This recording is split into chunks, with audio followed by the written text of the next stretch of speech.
And guys, papasok tayo ngayon dito sa Villar City. Shortcut ito papuntang MCX na. So sa katabi lang siya nung Viva Homes. Yan, dito tayo ngayon along Molino Paliparan Road.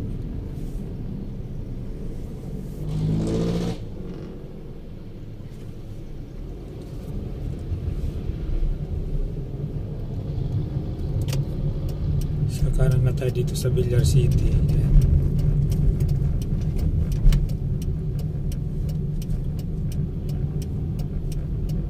So napakaganda dito dumaan pag umaga kasi walang traffic. Ang open lang pala nito 6 AM to 6 PM. So shortcut ito, pero puro lang siya private vehicles yung dumadaan. Ayan. So napakalawak ng daan. At ang labas nito doon na sa Daang Reyna.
Diretso lang tayo kasi papunta tayong Daang Reyna. Pero pag kumaliwa ka dito, doon yan ang lusot sa Daang Hari din, doon sa may Derjo Cafe. O kaya yung sa may pizza house doon. So dito tayo kasi papunta tayong MCX.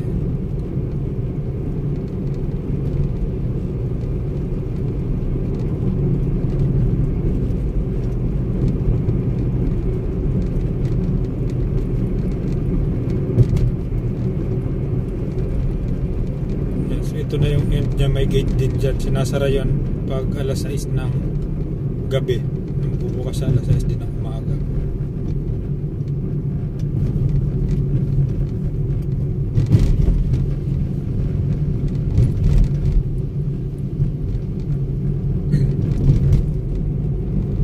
ikot tayo sa rotonda dito kasi papunta tayo ng MCX.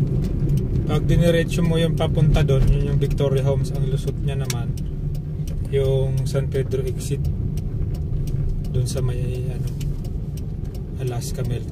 So dito tayo sa papuntang MCX. Dami nga lang nagbabike dito pag umaga.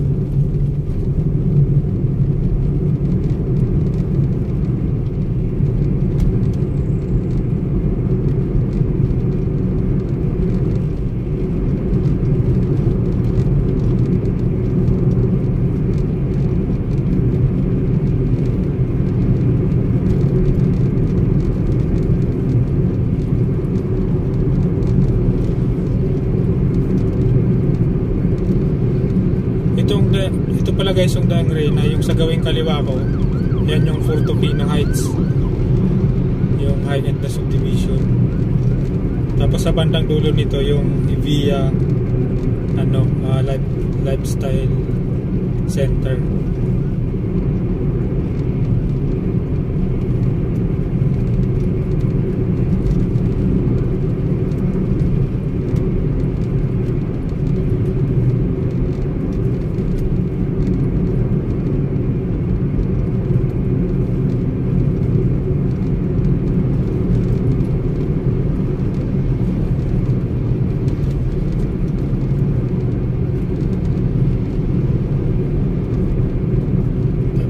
Dito iwas traffic ka na kasi sa Daang Hari pag dito ka dumaan. Pag galing ka ng Dasmariñas, Silang, yan, napakaalwan ng biyahe dun sa Villar Avenue. Tingnan natin kami.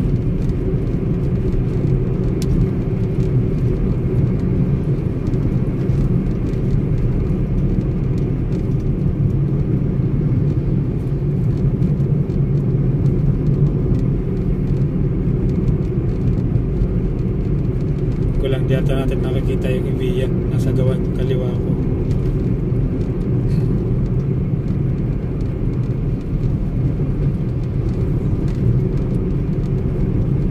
So ngayon ang bilis lang, nandito na tayo ngayon sa rotonda, papasok na ng MCX. So wala pang 10 minutes, 7 minutes pa lang dito sa nakarecord sa video ko kasi wala namang cut itong video natin. Pasok tayo dito sa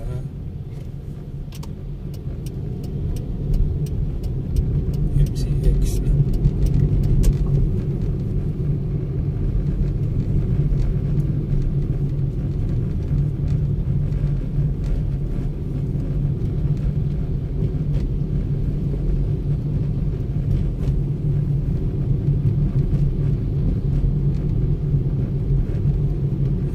Kanan na tayo dito papuntang MCX na.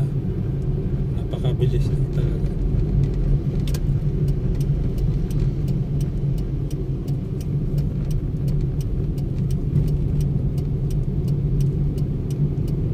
Ayan.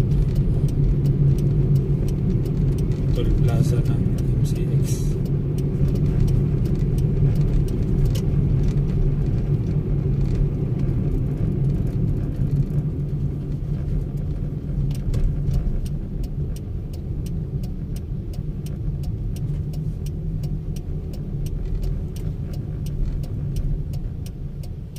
So ayun lang guys, sa mga hindi pa nakakaalam, try nyong dumaan dito.